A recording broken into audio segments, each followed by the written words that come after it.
اگر پاکستان کے اندر لوگ تیار ہیں تو لوگ اس کے ساتھ نکل آئیں گے، سہیل آفریدی ختم ہو جائے گا. لیکن ٹھنڈے دل اور دماغ سے بات کیجئے، اور وہ یہ ہے کہ لوگوں کے اندر خوف بہت زیادہ ہے. لوگوں کو کے پی سے، ظاہر ہے کے پی میں تو وہ صورتحال نہیں ہے نا جو پنجاب میں. کے پی سے آپ نے لوگوں کو لانا ہے، پوری آپ نے اس کی تیاری کرنی ہے، آپ نے گاڑیوں کا ارینج کرنا ہے. 26 نومبر کو جب آئے تھے، جو گاڑیاں ٹوٹی تھیں، جو گاڑیاں جلا دی گئی تھیں، جو گاڑیاں پکڑی گئی تھیں، ابھی تک کئی گاڑیوں والوں کے ادھر ابھی تک پی ٹی آئی نے پیسے دینے، اور یہ چیلنج پی ٹی آئی کے لیے ہے. انہوں نے اس کے حساب سے ٹرانسپورٹیشن ارینج کرنی ہے، اس کے حساب سے کھانے کا ارینج کرنا ہے، اس کے حساب سے تیاری کرنی ہے. اب کوئی جذباتی بندہ کہے گا او جی کھانے کی کیا تیاری کرنی ہے؟ بھائی جب ہزاروں لاکھوں لوگوں کو آپ لے کے نکلتے ہیں تو کھانے کی ضرورت ہے آپ کو. اور پھر اس بار ہو سکتا ہے پلان کچھ اور ہو. پلان یہ ہو کہ اگر یہ اسلام آباد، پنڈی اور پنجاب کو بند کرتے ہیں تو آپ کے پی کے حدود میں آ کے بیٹھ جائیں، ہر چیز کو ان کو بند رکھنے دیں. 1 دن 2 دن 3 دن 4 دن، کوئی جلدی تو نہیں ہے نا. کشمیر کے لوگ جب نکلے ہیں تو 2 ماہ سے زیادہ ہو گئے ہیں بیٹھے ہوئے ہیں نا، راولہ کوٹ میں 2 ماہ سے زیادہ ہو گئے ہیں بیٹھے ہوئے ہیں. تو ہو سکتا ہے جب پی ٹی آئی نکلے تو ہو سکتا ہے یہ لڑائی لمبی ہو. اور اگر پنڈی، اسلام آباد اور پورے پنجاب کی موٹر ویز اور سب کچھ خود حکومت بند کر دیتی ہے تو اس سے زیادہ پی ٹی آئی کو کیا چاہیے؟ وہ آ کے بیٹھے رہیں. اور اب آپ دیکھیں گے کہ یہ جو ایک ٹائم انہوں نے دیا ہے، اس میں جو حالات اکانومی کے بگڑیں گے، اس سے پہلے جو محسن نقوی نے کہہ دیا، جس کی انہوں نے اب وضاحت کر دی ہے کہ سسٹم کولیپس کر گیا ہے، تو اس سارے میں یہ ایک اور پریشر ہوگا. سیاسی عدم استحکام، معاشی عدم استحکام میں تیزی سے اضافہ کرتا ہے. پہلے ہی جب محسن نقوی نے کہہ دیا کہ سسٹم کولیپس کر گیا ہے تو اگر کوئی انویسٹ کرنا بھی چاہتا تھا تو اب کیوں کرے گا کہ محسن نقوی کہہ رہا ہے سسٹم کولیپس ہو گیا، اس کا مطلب ہے چیزیں تو نہیں چل رہی. گھر کا بندہ کہہ رہا ہے کہ چیزیں نہیں چل رہی، حکومت کے گھر کا بندہ، سسٹم کے اندر کا بندہ کہہ رہا ہے کہ کام نہیں چل رہا. تو اس کا مطلب یہ ہے کہ اگر حکومت کے گھر کا بندہ یہ بات کہہ رہا ہے تو پھر پیچھے کیا رہ جاتا ہے؟ تو یہ ساری چیزیں.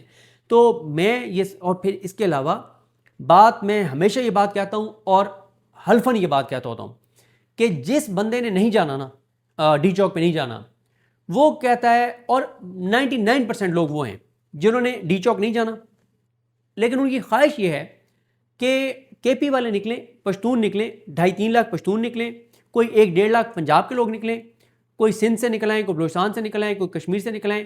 یہ 4-5 لاکھ لوگ ڈی چوک جائیں، جا کے گولیاں کھائیں، گولیاں چلائیں، اور یہ جا کے اور کیا کریں کہ یہ جا کے اور اس حکومت کو گرا دیں تاکہ ہماری زندگیوں میں سکون آ جائے. مجھے نہ نکلنا پڑے، میں نہ نکلوں. نکلیں پٹھان، نکلیں بلوچ، نکلیں پنجاب سے کچھ لوگ، لیکن حکومت کو یہ گھر بھیج دیں، کیونکہ مجھے اس بات کا پتہ ہے کہ جب تک یہ حکومت رہے گی ہماری زندگیوں میں کوئی آسانی نہیں آنے والی. ہماری زندگیوں میں ہر آنے والے دن کے ساتھ مشکل ہوگی، لیکن مجھے نہ نکلنا پڑے. بات یہ ہے کہ جن لوگوں نے نکلنا ہے وہ بھی کسی کے بچے ہیں.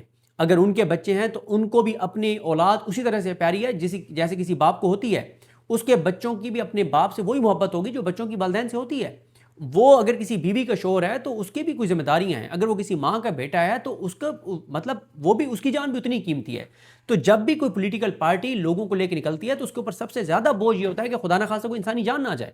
اور پاکستان میں اس وقت آپ کے سامنے صورتحال 26 نومبر کو جو کچھ ہوا، آج پوچھیں ذرا، سوائے ان لوگوں کے جنہوں نے کروڑوں روپے ڈونیٹ کیے، ظاہر ہے ان کی فیملیز کو دینے کے لیے، لیکن جو تنقید کرنے والے ہیں، اگر میں تنقید کر رہا ہوں تو ذرا سوال کریں نا کہ میں کب کس پروٹیسٹ میں فرنٹ کے اوپر تھا، میں کب یہ جو لوگ جنہوں نے جانے دیے ہیں میں کتنی بار ان کے گھروں میں گیا ہوں، یا میں نے کوئی، اگر میرے پاس پیسہ ہے تو میں نے کتنی ان کی مالی معاونت کیا ہے. تو بات یہ ہے کہ جو اکتوبر میں شامل تھے، نومبر میں شامل تھے، وہ تو سوال کریں تو سمجھ بھی آتی ہے، لیکن وہ بھی سوال کر سکتے ہیں جو قربانیاں دے رہے ہوں، جنہوں نے اذیت برداشت کی ہو، تکلیف برداشت کر رہے ہوں. لیکن جو نہ آج تک نکلے ہیں، نہ نکلتے ہیں، نہ انہوں نے نکلنا ہے، وہ تو کم از کم تنقید نہ کریں. اور میں آپ کو ایک چیز بتا دوں کہ ابھی کچھ پی ٹی آئی کے لوگوں نے بہت نیگیٹیوٹی پھیلا دی ہے، لیکن میں آج آپ کو پریڈکٹ کر رہا ہوں کہ، اور یہ میں ایک پی ٹی آئی کی ایک شخصیت ہے جن سے میری بات ہو رہی تھی، تو ان کی یہ پریڈکشن ہے اور میں نے اس سے اتفاق کیا ہے. میں اب ان کا نام نہیں لے سکتا.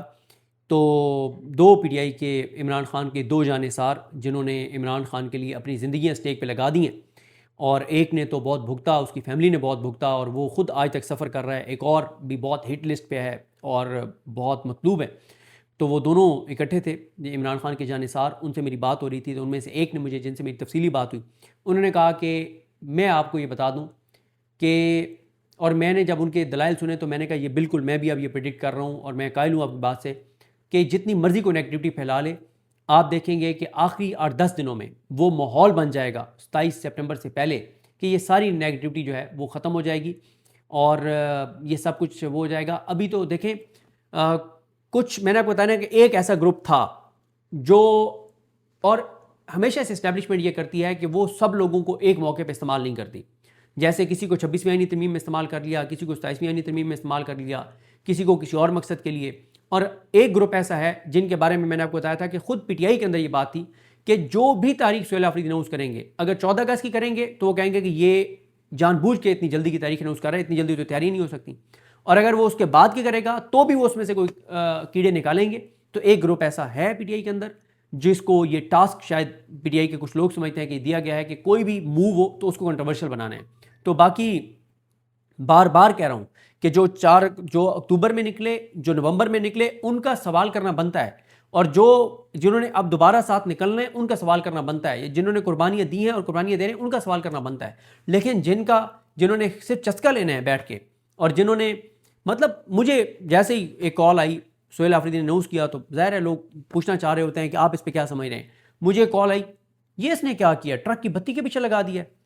میں نے کہا اچھا اگر وہ 14 اگست کی کال دے دیتا تو آپ نے آنا تھا اسلام آباد. تو چپ. وہ بھائی یہ بات پتہ ہے ہمیں کہ زیادہ اعتراض وہ لوگ کر رہے ہیں 27 سپٹمبر پہ جو نہ کبھی نکلے ہیں، نہ کبھی ڈی چوک آنے کی کوشش کی ہے، نہ 5 اگست کو کل نکلے ہیں، نہ انہوں نے آگے نکلنا ہے، وہ اعتراض کر رہے ہیں. تو لہٰذا میں یہ سمجھتا ہوں کہ مجھ سے اگر آپ پوچھیں، دلائل سے بات کریں، دلیل سے بات کریں کہ یہ بات غلط ہے تو مجھے بتائیں. ورنہ میں یہ سمجھتا ہوں کہ جتنا لوگوں کے اندر خوف ہے، لوگوں کو خوف سے بھی نکالنا ہے، تیاری بھی کرنی ہے، اور اس تیاری کے ساتھ آپ نے آنا ہے کہ انسانی جانوں کا خدا نخواستہ نقصان نہ ہو، انسانی جانیں ضائع نہ ہوں. دباؤ بھی آپ نے بڑھانا ہے، آپ نے اپنی پارٹی کو بھی کا بھی ہاؤس ان آرڈر کرنا ہے، آپ نے بہت کچھ کرنا ہے. تو ایسے میں میرا خیال ہے کہ اتنا ٹائم کم از کم ہونا چاہیے. جتنے پاکستان کے حالات ٹف ہیں، ابھی آپ دیکھ لیں الجزیرہ نے رپورٹ کیا AJK کے اوپر، الجزیرہ بین ہو گیا پاکستان میں. جو انٹرنیشنل میڈیا، اور انٹرنیشنل میڈیا پہ پابندی لگ گئی، اب وہ جا کے AJK میں رپورٹ ہی نہیں کر سکتے. تو جو لوگ اس وقت جن کو انقلاب آیا ہوا ہے تو اور لوگ تیار ہیں، تو وہ ایک کام کریں نا، چلے سہیل آفریدی نے تو غلط کر دیا، 27 سپٹمبر کی کال دے دی، تو وہ AJK چلے جائیں نا. ان میں سے کتنے لوگ ہیں جو AJK گئے ہیں؟ جو اعتراض کرنے والے ہیں ان میں سے کتنے لوگ اس دن F10 گئے تھے جب سینیٹر مشتاق صاحب نے بلایا تھا؟ اس سے پہلے جب اسلامی جمعیت طلبہ نے پریس کلب کے باہر بلایا تھا، کتنے لوگ اس میں گئے تھے؟ جب اسٹوڈنٹس نے پنڈی کی کال دی ان میں سے کتنے نکلے تھے؟ تو چلے جائیں نا، ادھر تو بیٹھے ہوئے. سہیل آفریدی تو کمپرومائزڈ ہے، عوامی ایکشن کمیٹی والے تو کمپرومائز نہیں ہیں. وہ تو 2 ماہ سے زیادہ ہو گیا، پروٹیسٹ بھی کر رہے ہیں، دھرنا بھی دے کر بیٹھے ہیں، جانے بھی دے رہے ہیں، وہ تو کمپرومائز نہیں ہے. تو آپ چلے جائیں نا، آزاد کشمیر چلے جائیں ان سے اظہار یکجہتی کے لیے. کتنے لوگ ہیں جنہوں نے آزاد کشمیر کے لوگ خوددار ہیں، لیکن جہاں وہ سچویشن ہے، کتنے ہیں جنہوں نے کہا کہ یار ہم وہاں پہ کوئی راشن بھیجنا چاہتے ہیں، ہم وہاں لوگوں کو کوئی تحفہ بھیجنا چاہتے ہیں، کوئی ہم کھانے پینے کی چیزیں بھیجنا چاہتے ہیں، ہم کوئی اور ضرورت کی چیزیں بھیجنا چاہتے ہیں. کتنے لوگوں نے یہ کہا ہے؟ تو یہ جو ایک چسکا ہے نا ہمارے ہاں کہ میں نے کیونکہ نکلنا نہیں ہے تو اب میں کہوں کہ پی ٹی آئی والے جلدی نکلیں، بس مجھ سے صبر نہیں ہو رہا، بس نکلیں، گولیاں کھائیں، گولیاں ماریں، اس حکومت کو گھر بھیجیں، میری زندگی بڑی مشکل ہے. نکلے پشتون، ہزارہ والا، کے پی والا، پنجاب کے چند لوگ، بلوچ نکلیں، لیکن بس اس حکومت کو گراؤ یار، یہ حکومت نہیں چلنی چاہیے. لیکن میں نہیں نکلوں گا کیونکہ گولی چل جائے گی، میری جان تو بہت قیمتی ہے نا. لیکن وہ جو پشتون ہے، وہ جو بلوچ ہے، وہ جو ہزارے وال ہے، وہ جو ایبٹ آباد کا ہے، وہ جو ہری پور کا ہے، وہ جو پشاور کا ہے، وہ جو میاں والی کا ہے، اس کی زندگی کا کوئی مسئلہ نہیں ہے. وہ تو خیر ہے یار، وہ جان قربان کر دینا یار، ملک کی خاطر کیا ہوتا ہے، دینا جان یار، یہ کون سی بات ہے، شہید ہو جائے گا، بڑا مقام ہوگا. لیکن میری جان بڑی قیمتی ہے یار، میری فیملی ہے، میرے بہن بھائی ہیں، میری جان بڑی قیمتی ہے. میں تو نہیں، کیونکہ اب میں نے نکلنا نہیں ہے تو میں چاہوں گا کہ وہ جلدی نکلیں. تو اس لیے اعتراض وہ کرے جو اکتوبر میں نکلا تھا، جو نومبر میں نکلا تھا، جس نے قربانیاں دی ہیں، جو قربانیاں دے رہا ہے، جس نے نکلنا ہے آگے. اور میں آپ کو بتا چکا ہوں، جو لوگ یہ سمجھتے ہیں کہ کون تیار ہے، وہ بھائی کسانوں کا 6-7 ہزار ارب کا 4 سال میں نقصان ہو گیا، کسان نہیں نکلا. تاجروں کے ساتھ جو انہوں نے کیا، یہ جب لاک ڈاؤن کیا، گھسیٹ بالوں سے پکڑ کے گھسیٹے انہوں نے تاجروں کو، تاجر ان کا کچھ نہیں کر سکے. تو یہ ایک سرکاری ملازمین ان کا کچھ نہیں کر سکے، کوئی ان کا کچھ بھی نہیں کر سکا، کیونکہ سسٹم ہمارا اندر سے بہت کھوکھلا اور کمزور ہے، لیکن انٹرنیشنلی بہت طاقتور ہے. ٹرمپ سے جاری ہے، جب ٹرمپ دوست ہو تو پھر ظاہر ہے، تو اس سے زیادہ اور کیا لیجیٹیمیسی آپ کو انٹرنیشنل چاہیے. UN بھی آپ کو نہیں پوچھتا، کوئی انٹرنیشنل آرگنائزیشن آپ کو نہیں پوچھتی اگر ٹرمپ آپ کے ساتھ ہو. تو اس لیے یہ جذباتی باتیں اپنی جگہ کہ بہت جلدی کی کال دینی چاہیے، لیکن گراؤنڈ ریالٹی یہ ہے کہ پی ٹی آئی کو تیاری کرنی ہے اگر لوگوں کو لے کے نکلنا ہے، اور جنہوں نے لوگوں کو لے کے نکلنا ہے ان کی ذمہ داری ہے کہ کوئی انسانی جان نہ جائے، تو یہ بات بھی ان پہ چھوڑنی چاہیے۔ اور اگر کوئی یہ سمجھتا ہے کہ نہیں یہ غلط ہے تو اس کو آگے لیڈ کرنا چاہیے، آئے وہ لیڈ کرے، لوگوں کو نکالے۔ لوگ اگر کوئی یہ سمجھتا ہے کہ لوگ انقلاب کے لیے تیار ہیں تو بھائی آئے نا لیڈ کریں، آپ لیڈر بن جائیں گے۔ آپ کو تو عمران خان سر آنکھوں پہ بٹھائے گا کہ جب کوئی نہیں نکل رہا تھا اور سہیل آفریدی بھی کمپرومائز تھا تو یہ نکل آیا تھا، میرا جان نثار نکل آیا تھا اور کروڑوں لوگ اس کے ساتھ نکل آئے تھے۔ لوگ تو انقلاب کے لیے تیار ہیں نا ان کے مطابق، تو لے کے نکلیں لوگوں کو۔ لیکن یہ جذباتی باتیں ٹھنڈے دل اور دماغ سے سوچیے، اور میرا خیال ہے کہ یہ ایک بہتر فیصلہ ہے۔ اور سہیل آفریدی 14 اگست کی کال دینا چاہتے تھے، لیکن ان کو پارٹی کے لوگوں نے یہ کہا کہ یہ بہت ارلی ہوگا، ٹائم چاہیے، گاڑیاں ارینج کرنی ہیں، چیزیں کرنی ہیں، تیاریاں کرنی ہیں۔ تو ہاں ایک رائے یہ بھی تھی کہ نہ ایم این ایز نہ ایم پی ایس نہ ٹکٹ ہولڈرز انہوں نے لوگوں کو نہیں لانا، لوگوں نے از خود نکلنا ہے۔ لیکن اس کے لیے بھی جنہوں نے از خود بھی نکلنا ہے تو اس کے لیے بھی تو آپ کو تیاریاں تو کرنی ہے نا، ان کے کھانے پینے کا انتظام کرنا ہے۔ اگر آپ نے کے پی کی سائڈ پہ رکنا ہے تو بہت کچھ آپ نے تیاریاں کرنی ہیں، پلاننگ کرنی ہے۔ تو دیکھتے ہیں بہرحال چیزیں کیسے آگے بڑھتی ہیں۔ مجھے اپنی دعا میں یاد رکھیں۔ اللہ کریم ہم سب کا حامی ناصر ہو۔ اللہ حافظ۔